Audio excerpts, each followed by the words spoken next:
Mercedes Mone, the worst kept secret in wrestling, made her surprise debut. On AEW Dynamite, their big business episode from Boston on Wednesday night, she came out, of course, her hometown, got a tremendous reaction. She's calling herself the CEO. It said she has a necklace that says CEO. It said CEO on her robe. It says it on her Tron. It's in her music. She is the CEO. She thanked fans for sticking with her and for believing in her. And she talked about how much pro wrestling means to her. We got an Eddie Guerrero reference, so drink. The crowd in her hometown, they treated her like a major star. Now they need to hope that that continues in other cities where she wasn't born or she didn't grow up. Hopefully that'll be the case when they go elsewhere. She'll get these superstar reactions. You know, they had her come back out at the end of the show to make the save for Willow Nightingale, who was the last woman that she was in the ring with when she was injured. And as it turns out, that leg injury was a lot more serious than anyone knew. She was interviewed by Sports Illustrated and said, "I got an MRI in May, and the surgeon told me this is career ending. That was the biggest shock in my whole life. I'd never really been injured like this before. My worst injury before this was from Hell in a Cell in 2019 when my pelvis was out of place for 8 months. This was so much more painful. People thought it was just a broken ankle. I was non-weight bearing for 3 months. It was a fight every day. It was devastating when I was told I was never going to come back. But I always knew that I would be back, and I told that to my surgeon. Now I'm healthy, and my surgeon is calling his mentor, saying, 'Look at what happened here. It's incredible. I don't like being told no. I've always believed I would be back, and now it's true.'" Now, in her promo on Wednesday, she talked about going global. She talked about this being a global revolution. She said the same thing in the interview with Sports Illustrated. She says, "It's a global revolution. That's why I'm here. You don't think I can't take this around the globe? Well, then let me show you I can. My heart is here. My dreams are here. I love wrestling. I'm a leader, and I am going to lead."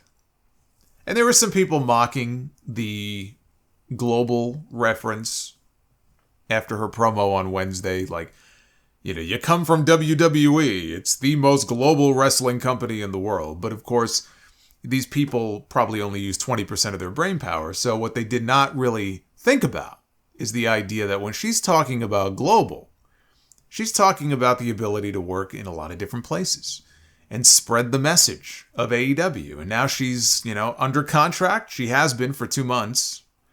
She's under contract to AEW. She's waving the AEW flag.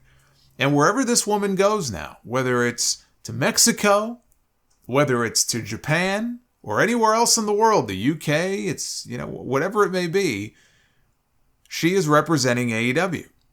And she is representing the AEW women's division. So she's not only going to wrestle for them. I could see her wrestling in Mexico for CMLL, because AEW has a working relationship with CMLL. And I could see her working Stardom again, because they still have the working agreement with New Japan and Bushiroad, and with Stardom, who is under new leadership now. In fact, the new president of Stardom was there in Boston on Wednesday. So there was more than one Okada in the TD Garden on Wednesday night. We had Mina Shirakawa of Stardom. She wrestled Anna Jay in a match that was taped for an upcoming episode of Ring of Honor. And Meltzer is reporting that CMLL and Stardom will be a part of this year's Forbidden Door show. So I fully expect to see Mercedes back in Stardom at some point. A match here or there. Maybe she'll wrestle a Stardom talent on that Forbidden Door show. But that's what she was referring to when she was talking about going global. Now also, Meltzer said that she had negotiated with WWE in late 2022, which we knew, and then again in late 2023. And both times, according to the WWE side, she wanted more money than they were willing to offer. Supposedly, she wanted Becky Lynch level money. And he says, while it is not clear what Tony Khan's offer was, those with knowledge of the offer said it was very substantial. Obviously higher than WWE, but considerably lower than the $5 million per year that was going around. Some people were saying $5 million. Apparently that's bullshit. One WWE female star noted to The Observer that they were hearing that the number was enough to make her the highest paid woman in pro wrestling. and that they were thrilled at AEW for making the offer and happy for her to have accepted it because in the long run, it means it's a better market for the top women wrestlers. And this talent noted that I think it sets a standard that a woman should be paid too. The women do great numbers and have huge social followings. And also, this person said that it was a huge deal for women in the industry who were paid a lot less than men. And then Meltzer says, in the end, it's very clear that Khan is spending very big on new talent with the idea that it pays off with the television contract that will be negotiated this year. And that right there is the key. And I feel like that also is a message that is being lost with a lot of people. If Tony Khan thinks that throwing money at people like Okada and Will Ospreay and Mercedes is going to make the product more attractive and more desirable to Warner Brothers Discovery and is going to help them potentially secure a new deal with a rights increase, then it's worth it. Whether they're giving Okada $13 million over 3 years, or if that's exaggerated and he's getting half that. Or if Mercedes is getting $5 million or $3 million a year, whatever it may be. If he believes that making these deals and bringing these people in is going to help get them a new deal with a rights increase, then they are worth it. Regardless of whether they pop a big number every Wednesday. If he thinks it's going to help net them $200 million a year, or $250 million a year, or $300 million a year for 3 or 4 years, then he is willing to pay through the nose to get that deal. Because that deal is the single most important thing to him right now. He needs to make sure they get that renewal, and not just that they get the renewal for TNT and TBS, but they get the renewal and they get more money. Because he is paying a lot of money to these talents. His talent budget, I'm sure, is off the charts. He has to be able to not only pay his bills, but he wants the company to become profitable for the first time.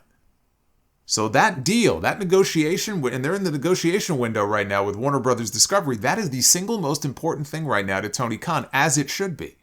Now, I think they were going to get a new deal with Warner even without them, even without Okada and Ospreay and Mercedes. I said that when I did my predictions for this year. I said he's going to get a renewal and he's going to get a rights increase, and it's going to be for 3 or 4 years.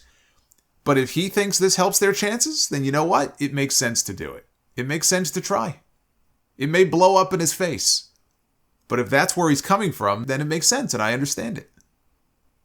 Now, Mercedes coming back out at the end of the show on Wednesday to help Willow was interesting because it was Mercedes who came out.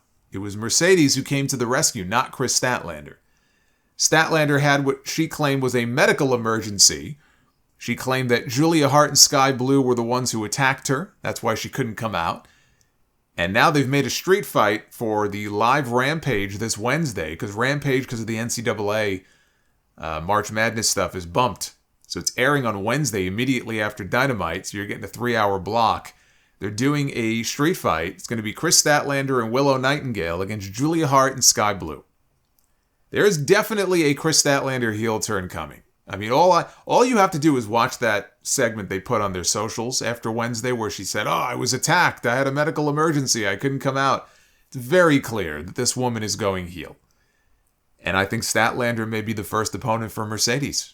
You know, Willow may end up going on to get a TBS title match with Julia Hart, but I think we may be getting Mercedes and Statlander first. 2 very focused episodes over the last few weeks of Dynamite that I thought have been some of their best weekly shows all year. And it's also 2 straight weeks that they failed to crack 800,000 live viewers. The first number reported for this week's show was 801. And after they factored the overrun in the next day, they had like a 7-minute overrun, it actually dragged the total number down below 800 to 798. You don't usually hear about the overrun making the number lower. Usually it's the opposite, but it did in this case. And that's usually because there's such a big drop-off for their main events at the end of the show. I mean, if you look at the ratings pattern on most of these episodes of Dynamite, they start hot, and you could argue, well, that's because the lead-in from Big Bang Theory, and I'm sure that's part of it. And then it just usually is down, down, down from there. That big business number was disappointing, given the hype for it and the card they put together, which included an AEW World title match between Samoa Joe and Wardlow. May he rest in peace, by the way. Wardlow is done. Stick a fork in Wardlow. He's finished. So they had a world title match that they were advertising for this show, and that didn't help them at all. Now, it doesn't change my enjoyment level of the show. I had a lot of fun watching Dynamite on Wednesday, but for Tony Khan, who loves to boast when they do a big number, there's really no good way to spin that number. And it's like I said last week with the new signings. It's like, well, what should he do? What do you do? What should Tony Khan do to fix this? Just continue to focus on key stories and hope that over these coming weeks, because Ospreay, Okada, Mercedes, they've only just now been integrated into the weekly storylines in this company. Keep focusing on your core stories. Keep featuring these people on the show in prominent roles, right? And letting your audience know what they're doing and why they should care. And just continue to focus on that and hope that over these coming weeks, people who maybe tune the show out, and maybe they don't even know, they haven't even seen the show recently. They don't know that Okada and Mercedes and Ospreay are in, and that Samoa Joe is the champion, and this is going on, and that's going on. Hope that in these weeks to come, people maybe will give the show a second chance and like what they see, and they'll stick with it. Now, as far as ticket sales, Revolution sold out on the back of Sting's retirement match, and you only get one of those, unless you're Ric Flair. And they pulled close to 10,000 people in the building in Boston for Big Business, which was a very strong number, but it's the same old story with the other weekly shows where they're still struggling to sell tickets to fill these buildings. And in some cases, they're running smaller venues and they still can't pack them in. As they establish these new stars on their show, for all the money that Tony is paying them, he needs to hope that they get over enough that it translates into more tickets being sold. That, to me, is going to be the key. You know, Will Ospreay had that great match with Takeshita at Revolution. That was a great way to sort of kickstart things for him. But his first really big match is not until Dynasty. You know, he's going to be in one of the main events against Bryan, if not the main event, against Bryan Danielson. And they're going to continue to build him up for an eventual AEW World Championship match later in the year, maybe even by the end of the summer. Okada, again, just debuted on Dynamite. They turned him heel. He's part of the Elite. I'm enjoying the act so far, but he hasn't had a real meaningful match yet. He's going to be wrestling Eddie Kingston this Wednesday for the Continental title. I don't know why they're not waiting until Dynasty to do his first title match, but they're doing it on Dynamite this week. And then we have Mercedes, who literally just debuted and hasn't wrestled a single match yet. That'll be the real test. Once they're first in those big matches, and they get them involved in a big program with somebody, and we let those programs develop and simmer over a period of time on TV, is the TV interesting enough to people that they want to tune in to see what's going on? There's no positive way to spin that number, but I don't think you can fully judge the 3 signings until you give them a little more time to actually get involved in something meaningful. And then we'll know whether or not it's working.